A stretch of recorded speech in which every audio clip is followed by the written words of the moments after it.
বিটের জায়গা। এই জায়গায় সবচেয়ে বড় বেশি ডাকাতি হয়। এই হলো বেরি ব্রিজের বিট।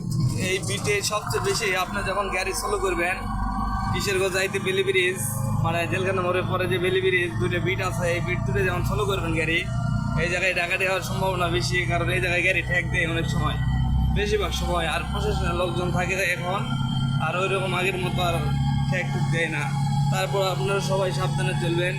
রাতে যারা গাড়ি চালান আমার মতো সিএনজি ওয়ালা ভাইয়েরা সবাই সাবধানে থাকবেন, যে সব সময় যেন আমরা নিরাপদে থাকতে পারি।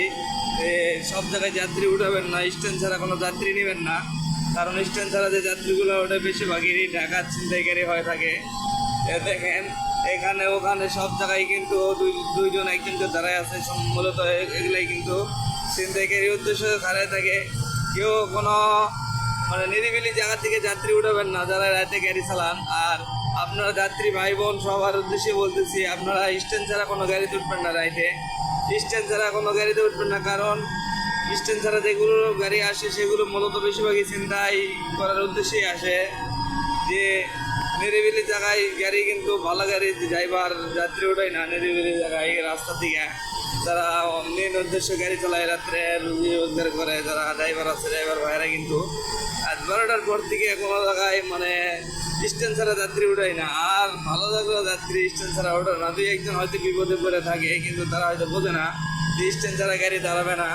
কারণ এই যে আমি যে রাস্তাটা যাইতেছি দেখেন একবারে ফুল নিরিবিলি, মাঝে মাঝে দুই একটা গাড়ি আইতেছে, রাস্তায় কোনো লোকজন কিচ্ছু নাই, শুধু গাড়ি দুই একটা গাড়ি আসে মাঝে মধ্যে। সে আবার কতক্ষণ পরে এই গাড়ি দুইটা আসতো, ভালোই কয়েকটা গাড়ি আইতেছে, আর রাস্তায় কোনো লোক নাই, একবারে নিরিবিলি। আপনারা দ্বারাই হয়তো আমার এই ভিডিওটা দেখবেন আর কি দেখতেছেন, আপনারা বুঝতে পারতেছেন অবশ্যই। এখন বাজে রাত প্রায় 12:30। আমি কিশোরগঞ্জ চলে আসছি, আমার গাড়ি ঢাকা থেকে আমি প্রায় কিশোরগঞ্জ 2.5-3 ঘন্টা লাগে আসতে।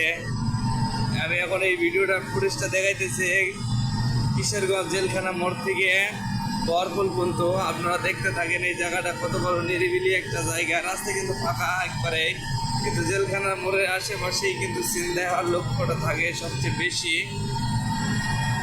গাড়ি ঠেক দেয় গাড়ি দিয়া, খালি গাড়ি যাত্রী কেউ উঠাবেন না, কেউ দাঁড় করাবেন না জেলখানা মোড়ের আশপাশ বেলি ব্রিজ হইতে। দাঁড় করালে আপনার বিপদ আছে। আপনার মনে করবেন যে দাঁড়াইলে আপনার না আমার বিপদ। আর যদি ওই রকম পজিশন দেখেন যে গাড়ি আপনার ঠেক দেবেন, তাই আপনার নিরাপদ স্থানে যাওয়ার চেষ্টা করবেন চালু গাড়িটা নিয়ে। হয়তো আমার কথাগুলো আপনাদের ভালো নাও লাগতে পারে, আমি যে একটা ড্রাইভার, এই জন্য আপনাদেরকে যত ভিডিও দেখাবো তত হয়তো আপনাদের বিশ্বাস না হতে পারে। আমি সবসময় ভিডিও করি না, হঠাৎ ভিডিও করি দুই একটা। আপনার আজকে আমার একটু ভালো লাগলো যে আপনাদেরকে বোঝানোর একটা বিষয় আসছিল, এই জন্য বোঝায় ভিডিও দিলাম, সবার জন্য যেন সুবিধা হয়। আর আমি এখন যে পথটা যাইতেছি একবারে নিরিবিলি, কোনো লোকজন কিছুই নাই। 12:30 মতো মূলত এমনি রাতে কিছু লোকজন ওইরকমভাবে লোকজন থাকে না। আপনারা হয়তো জানেন যে এখন আগের থেকে পরিস্থিতি অনেক খারাপ, অনেক ছিনতাইকারী বেশি হয়ে গেছে। মোড়ে জায়গায় ছিনতাই হয়।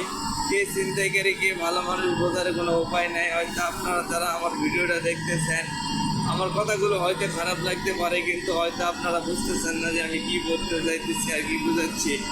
রাতে যারাই চলাফেরা করেন নিরিবিলি, স্ট্যান্ডে যাবেন, স্ট্যান্ড থেকে গাড়ি তুলবেন সিএনজি। আর সিএনজি যারা মনে করেন যে এসে দাঁড় করাইবো, কই যাবো, অমুক জায়গায় যাবো, এইসব গাড়ি তুলবেন না। স্ট্যান্ড ছাড়া কোনো গাড়ি তুলবেন না।